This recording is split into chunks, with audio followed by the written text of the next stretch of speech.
Pues arrancamos la mañana de Cope Melilla, hoy viernes 27 de febrero, y lo hacemos hablando con Juan Bravo, vicesecretario de Hacienda, Vivienda e Infraestructuras del Partido Popular Nacional, que visita Melilla para presentar el plan de autónomos y el de vivienda. Tenemos ya en el estudio a Juan Bravo. Juan, muy buenas tardes. Hola, ¿qué tal? Muy buenas tardes.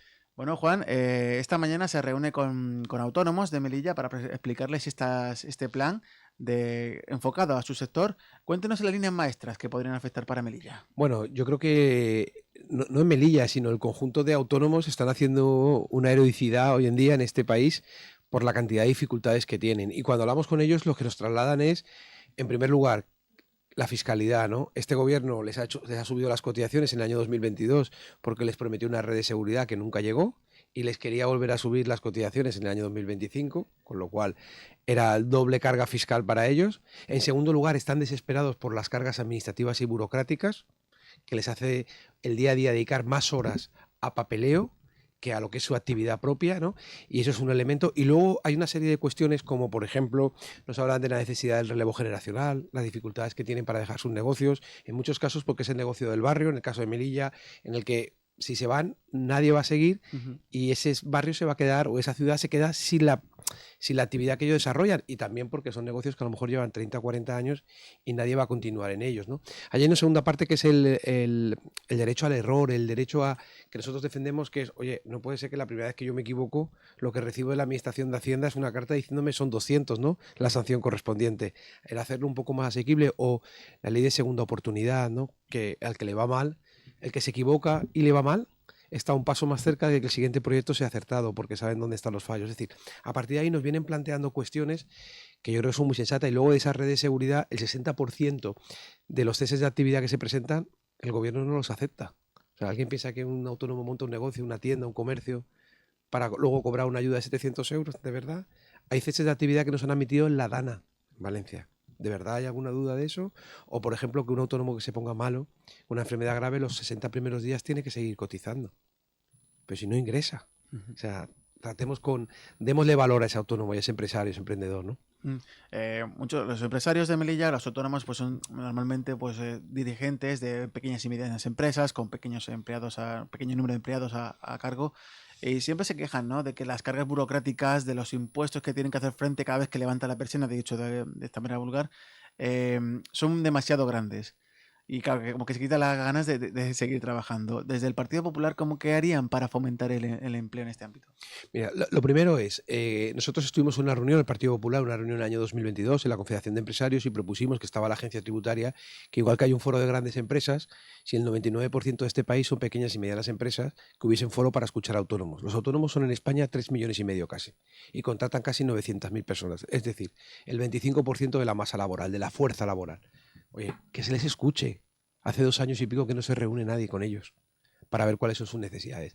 En segundo lugar, nosotros proponemos, ¿por qué pasamos de trabajar por cuenta propia, por cuenta ajena, perdón, o salir de la universidad y montar como autónomo, y de repente pasamos a tener que hacer 4 trimestres, y en cada trimestre hay que presentar el pago fraccionado, las retenciones si tengo algún trabajador, las retenciones del alquiler si tengo un local alquilado, el IVA, en este caso el IPSI, tal. O sea, de la nada a 20 y tantas declaraciones. Nosotros planteamos, por ejemplo, dejarlo en 2 semestres, solo. No tener que hacer 4 trimestres, sino 2 semestrales, para facilitarle tiempo a la gente.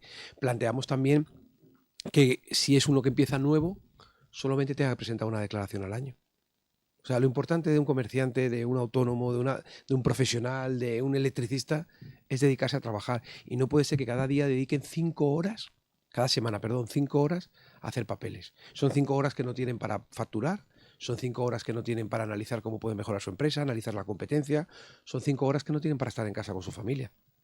Solo porque nosotros queremos más papeles. Hombre, yo creo que tenemos que hacer un sistema que le resulte mucho más fácil y mucho más accesible. Entonces, hablo de esto, hablo de cuando redactemos una norma, si el 99% son pequeñas y medianas empresas, pensemos en una norma para la pequeña y mediana empresa. Porque el Corte Inglés, posiblemente, cualquier exigencia que le hagamos le va a costar mucho, pero la va a poder asumir. Pero el que está solo en su tienda o solo con un trabajador, ese cómo lo hace. Y te plantean, oye, ¿y el asentismo? ¿Cómo supera el asentismo una persona que tiene solamente un trabajador? ¿Quién cubre esas horas? Es decir, al final es trabajar pensando ¿Qué hace un autónomo? Escucharlos. Nos estamos recorriendo todas las provincias de España, que es lo que nos pidió el presidente Feijóo.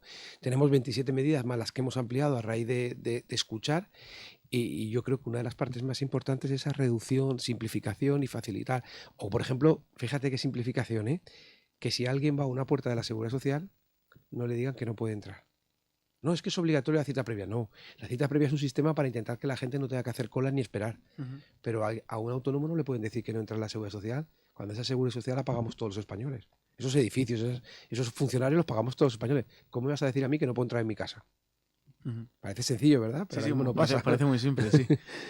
Una de las preocupaciones de los empresarios melillenses es qué va a pasar con las cuotas patronales a la Seguridad Social, ya que en el actual sistema, este de 2026, ahora mismo no se contemplan los contratos temporales. Desde su formación, a través de los parlamentarios y desde la formación aquí en Melilla, han reivindicado, ¿no?, que el gobierno central se ponga manos a la obra para abordar este asunto, ya que la inquietud entre los empresarios, también desde la CEME, de la Confederación de Empresarios de Melilla, pues han mostrado su inquietud porque no saben qué va a pasar con este sistema de contratación. Desde el Partido Popular, ¿qué medidas apoyarían y si creen que el gobierno central va a actuar en este sentido?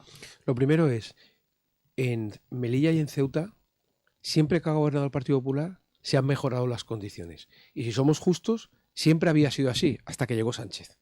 Es la primera vez que se pierden derechos ya adquiridos, quitándolo. Tuvo que ser Sofía Acedo la que reivindicase la posición para recuperar algo que el gobierno tenía previsto quitar y que de hecho quitó.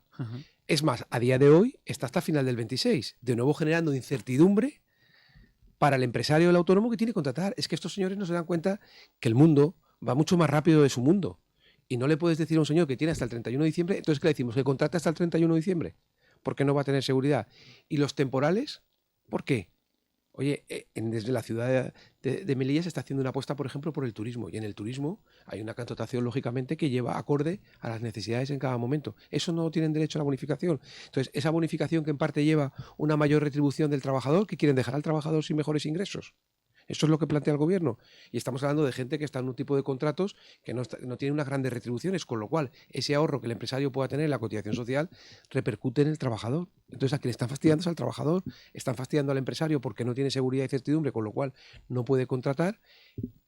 Porque ya lo hemos visto con el Verifactu, por ejemplo, le metes una obligación a los autónomos que supuestamente entraba el 1 de enero del 2026 y el 15 de diciembre dicen que ya no va a entrar en vigor. 15 días antes. Pero ¿quién está al frente del...? ¿Quién tiene los mandos, no?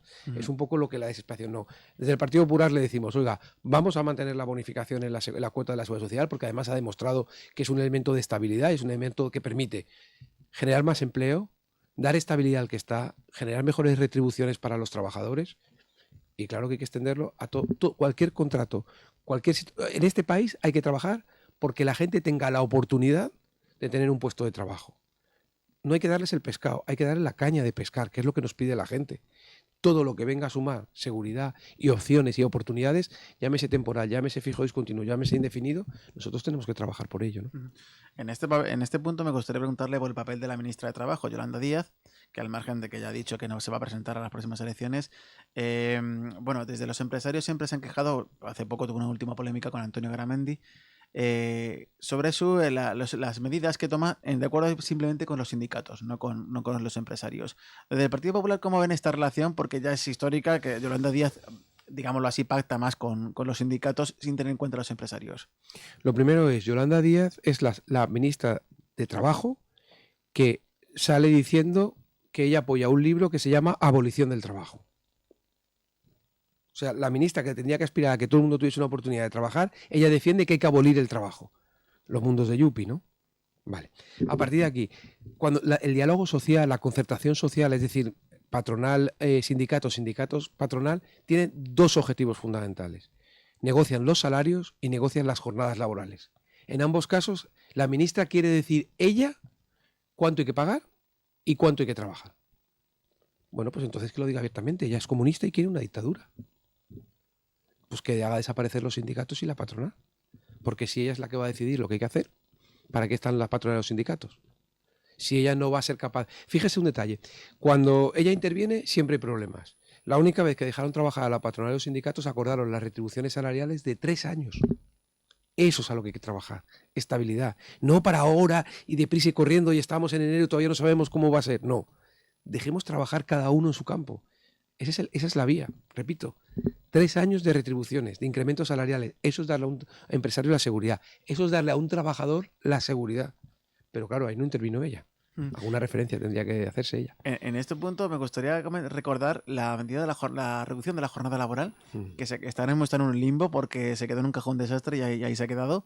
¿Esa medida se va a aprobar en algún momento? ¿Se va a quedar como promesa electoral del gobierno de Pedro Sánchez? Bueno, lo que está claro es que la llevaron y que no encontró apoyos. La mayoría de españoles representados a través de sus políticos no la quieren. No la quieren porque cuando alguien habla de esto, tiene que explicar que el trabajador va a perder, que el empresario va a perder, que no va acompañada de productividad, que no va acompañada de competitividad, que la reducción se tiene que provocar porque seamos más productivos, porque podamos tener mejores condiciones. Fíjese, el ministro Cuerpo creó un Consejo de Productividad al Gobierno de España en julio del 24. Se nombraron las personas en septiembre del 24. 1 año y medio largo después, ¿sabe cuántas medidas de productividad se han aprobado? ¿Se han propuesto? 0. Ese es por donde hay que empezar. Reducir trabas administrativas y burocráticas, aumentar la productividad, trabajar la innovación, plantearnos por qué hay 1 millón de puestos de trabajo que no se cubren y hay 3,2 millones de personas desempleadas, escuchar por qué cuando el Banco de España, Funcas, Fedea, instituciones nos dicen que hay una desconexión entre la formación y las necesidades laborales, trabajarlo. Si hacemos todo eso, tenga la seguridad de que la gente podrá estar con muchas mejores condiciones, ganará más dinero, posiblemente podrá trabajar menos y la economía española irá bien de verdad. Esa sí que será la del cohete, ¿no? Otro de los puntos que ha venido a Melilla es el plan de vivienda del Partido Popular, y es un caballo de batalla que se ha mantenido entre el gobierno local y el gobierno central por la inacción, sobre todo del Ejecutivo Central. La ciudad autónoma de Melilla actualmente tiene 2 promociones de VBO en ejecución, construyéndose. Pero desde el PSOE se ha defendido esta semana que más de 24 millones de euros han sido transferidas en políticas de vivienda a Melilla desde 2018. Claro, en este sentido, ¿por qué el gobierno central, claro, no ha ejecutado más proyectos de VPO en Melilla? Bueno, usted ha dicho, la ciudad autónoma tiene 2 promociones, el gobierno de España no ha hecho ninguna y la única de la que habla es una que se firmó un convenio, creo que fue en el año 2007. Este gobierno lleva 8 años. 0 viviendas. Ha generado un problema que afectaba a los españoles en el puesto 16. Hoy es el problema que más afecta a los españoles. En una ciudad como Melilla, en el que no olvidemos, es que es su competencia. O sea, es el sitio en el que podrían utilizarlo de laboratorio para decirle a los demás, fijaros, cuando se hace lo que yo digo, qué bien va. 0 viviendas. Han hecho un plan de viviendas. Miren el plan de vivienda, el plan estatal de vivienda que ha hecho el gobierno, que tiene en borrador. Es que en el mapa de España no aparece Melilla ni Ceuta, que son sus únicas competencias. Claro, yo creo que la gente de Melilla, los melillenses, cuando ven eso, sabiendo que es competencia exclusiva del Estado y que está ahí, hombre, lo que se sienten es abandono. Porque era el ejemplo claro de cómo hacer, teniendo en cuenta además que, por ejemplo, mucho terreno de defensa que puede ser utilizado, aquí hay mucho terreno de defensa. Es decir, que no es que se encuentre con una situación de asfixia que no da, es que hay recursos, hay posibilidades. Fíjese qué buen sitio para utilizarlo de laboratorio.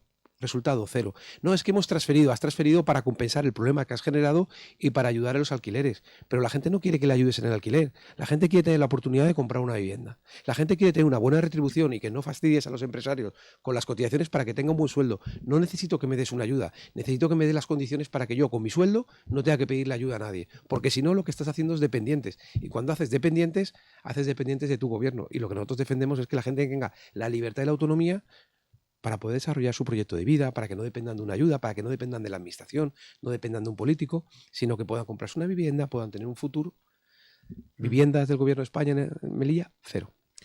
Ha comentado los terrenos de defensa, que hace poco ha sido una polémica por el agravio comparativo que ha existido entre Ceuta y Melilla, ya que Defensa cedió unos terrenos a Ceuta por valor de 59 millones y en Melilla esa cifra se quedó en 10. Y claro, siendo 2 ciudades autónomas con tanto terreno de defensa, como bien usted ha comentado, llama un poco la atención ese agravio comparativo. Claro, pero porque el gobierno no quiere que Melilla funcione. Está claro, ¿no? Ese es el mayor problema.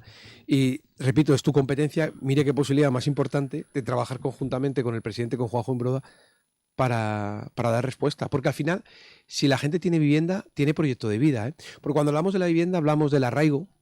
Cuando hablamos de la vivienda hablamos de la natalidad, el enorme problema que tenemos de natalidad. Cuando hablamos de vivienda hablamos de pensiones también. No es lo mismo llegar a tu edad de jubilación dependiendo solamente de una pensión y teniéndote que buscar la vida para tener un alquiler, a llegar a la edad de jubilación con mi pensión pública, con mis ahorros y con una vivienda. Eso es una política de país. Pero ellos la han convertido en el principal problema en vez de la principal oportunidad, ¿no? El gobierno central, bueno, la parte de Sumar del gobierno central siempre ha abogado por la intervención del Estado en el mercado de la vivienda. Incluso de partidos como Podemos pues han abogado por grabar o denunciar a aquellos tenedores de pisos de más de 2 o 3 propiedades. Desde el Partido Popular, ¿qué medidas tomarían para fomentar que la gente compre vivienda? Bueno, no separemos, ¿eh? Sumar y el PSOE son lo mismo. Esto del gobierno central parece que son lo mismo. El PSOE llevaba en su programa electoral, en la página 244, luchar contra la ocupación para expulsar a los ocupas en 48 horas. ¿Por qué no lo hace ahora? Porque Sánchez es más importante que él siga siendo presidente que los españoles vivan mejor. Tenemos un problema de vivienda que faltan 700.000 viviendas según el Banco de España. Cada año, números redondos, se construyen 100.000 y hace falta 250.000, con lo cual cada año tenemos 150.000 casas más de problema. Esa es una realidad. Mientras tanto, el gobierno lo que propone es intervenir en los precios. Donde se ha hecho, los precios han subido, más que en el resto. Donde se ha hecho, resulta que en España han desaparecido del mercado inmobiliario de alquiler 120.000 viviendas. Donde se ha hecho en otros países, o donde se ha hecho en Estados Unidos, en las ciudades que se ha aprobado, ha fracasado. Con lo cual, lo primero que hay que hacer es, olvídese de intervenir. Vamos a ser capaces de acercarnos a las necesidades. Y el primer objetivo es construir. Construir más vivienda. Construir suelo para que pueda construirse. En segundo lugar, el segundo pilar es nuestra ley del suelo, ley antiocupa. Mira, si el gobierno no es capaz de presentar una ley del suelo como ha hecho, que permita debatirse la nuestra. No le pedimos que nos vote, que nos deje votarla. Si él no la quiere votar, no se preocupe, que nosotros ya hemos conseguido los apoyos. Por eso mismo no nos deja. Queremos presentar una ley antiocupas para dar protección a los dueños de los pisos.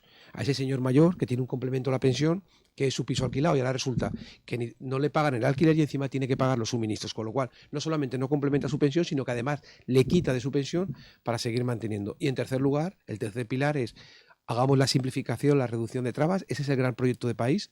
Quitar trabas, dificultades para que un PGO no tarde 20 años o que aquí no tarden 8 años en poder tener una visibilidad para poder construir. Y en segundo lugar, las ayudas fiscales también, que a este gobierno le da urticaria, pero evidentemente si conseguimos bajar los impuestos, si hacemos la hucha hogar joven, si a los jóvenes les ayudamos en ese momento tan difícil, si le damos avales para que puedan completar su hipoteca, etcétera, yo creo que ahí esto empezará a funcionar, pero este gobierno ha visto que nada de eso, ni siquiera el plan estatal, que ya para el 26 hemos prácticamente en marzo, y ese plan ni siquiera está presentado para ser votado y poder avanzar en ese camino, ¿no?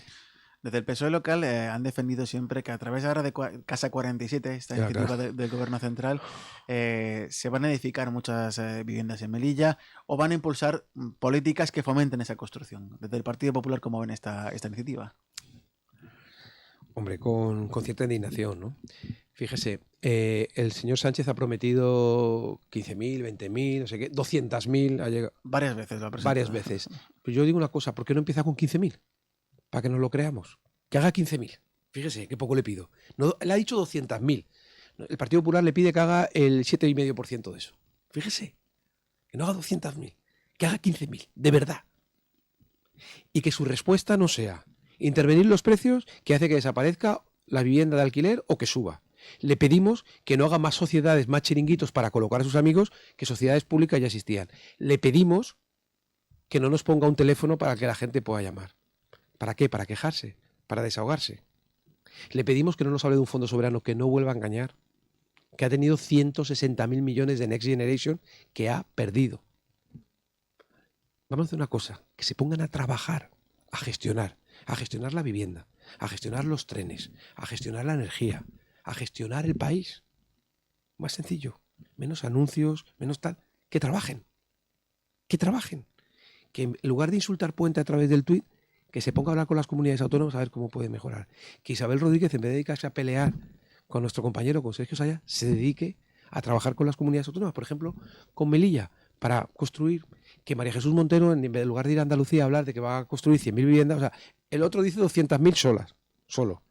Y ella ya, para Andalucía, ella sola 100.000. ¿Pero en qué mundo vives? Que empieces, que hagas alguna. Porque ahora mismo la respuesta la están dando las comunidades autónomas y principalmente los ayuntamientos. Y es el principal problema para los españoles. Sobre la pérdida de fondos europeos, señor Bravo, claro, es que el oyente escucha que se han perdido miles de millones de euros en fondos europeos y eso no puede acarrear algún tipo de consecuencia porque aquí en Melilla muchas actuaciones dependen de fondos europeos y se pueden perder determinadas partidas por la inacción de esto. A los españoles, sobre todo a los jóvenes, les han robado el futuro. Les han robado el futuro. Eran 160.000 millones para transformar este país. A grandes números, 80.000 a fondo perdido y 80.000 en préstamos, de los cuales ya sabemos que van a devolver 80.000 de préstamos, y somos conscientes, porque no quieren dar los datos, que la ejecución de lo que es a fondo perdido es muy baja. ¿Se acuerda todos esos proyectos maravillosos que se iban a construir? Dígame uno que esté en marcha. Vamos a hacer no sé cuántas fábricas de batería. No.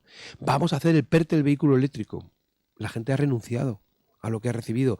Vamos a trabajar con las comunidades autónomas y con las ciudades autónomas. Pregunte a ver qué se ha podido hacer aquí gracias a esos fondos. Yo si quiere le puedo enseñar, lo tengo ahí en el iPad. ¿Quiere que le enseñe las fotos donde ha ido? Pues mire, a patrocinar el circo. Se lo puedo enseñar, lo tengo ahí. A puntos donde se pueden hacer selfies bonitos. O para pagar maceteros en las calles. ¿De verdad? ¿Le suena eso al plan de Zapatero? ¿Le suena?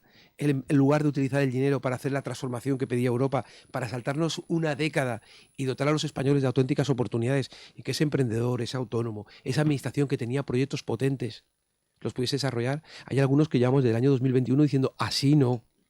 Pregúntele al ministerio, cuando venga alguien que ustedes tendrán la oportunidad, alguien de algún ministerio, dígale, oye, las manifestaciones de interés que hicieron las comunidades autónomas, las diputaciones, los ayuntamientos, que hicieron los empresarios, no, ¿qué les parece? Pregúntele dónde están, que le digan la habitación en la que están, para que cuando lleguemos podamos buscarlas, porque a día de hoy no sabemos ni dónde están. Y eso es un trabajo ingente que hicieron toda la sociedad, la administración y la sociedad civil. Es decir, fue un ejemplo claro de colaboración público-privada. Que yo sepa, no hay ninguna comunidad autónoma que le hayan contestado que el proyecto era bueno, malo o regular. Jamás le contestó nadie. Fue la mayor tomadura de pelo hecho a la colaboración público-privada, ¿no? No quiero acabar la entrevista sin comentar que esta noche empieza la campaña electoral en Castilla y León. Y desde la izquierda pues hemos visto diferentes movimientos para liderar una izquierda, ya llámese Gabriel Rufián o de determinados políticos, ya al margen de Yolanda Díaz, que ha dicho que no se va a presentar. Desde el Partido Popular, ¿cómo ven esta conjunción de izquierdas? Bueno, Yolanda Díaz ha dicho que no se va a presentar, no, que no la van a apoyar, ¿no? O sea, es que no es lo mismo. O sea, esto de que yo me voy un minuto antes de que me tiren, lo digo para que lo dejemos claro. Hombre, siendo vicepresidenta y que no te quieran, alguna reflexión te tendría que llevar eso, ¿no? Mire, lo que está claro es lo que la gente piensa en España. Elección tras elección, más del 50% de los españoles quieren un gobierno de centro-derecha y no quieren que esté Sánchez. Y quieren que hagamos lo que tenemos que hacer. Y nos lo están pidiendo en Extremadura un 60%, en Aragón más de un 53%, será en Castilla y León, en Andalucía será más de un 60%. Es decir, hay un movimiento claro. Las izquierdas llevan recomponiéndose más de una década y cada vez son menos. La responsabilidad la tenemos nosotros, no tenemos que mirar a la izquierda. Nosotros tenemos que mirar a nosotros y a Feijóo, Juanjo Imbroda, y dar la mejor respuesta que están pidiendo. Y lo estamos hablando aquí. ¿Qué nos piden?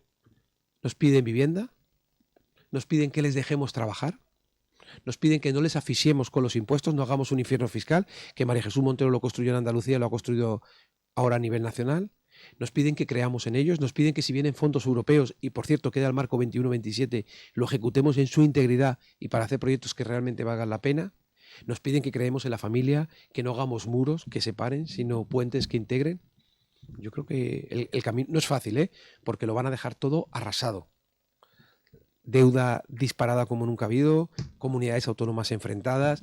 Ha pasado un año, no sabemos qué pasó con el apagón, no sabemos qué pasó con el tren en Adamuz, sabemos que las infraestructuras, sabemos que los coches van por las carreteras y cada vez tienen más problemas porque las carreteras tienen falta de mantenimiento, sabemos que no se puede construir vivienda, no se puede desarrollar industria porque no tenemos desarrollo de todo el tramado energético.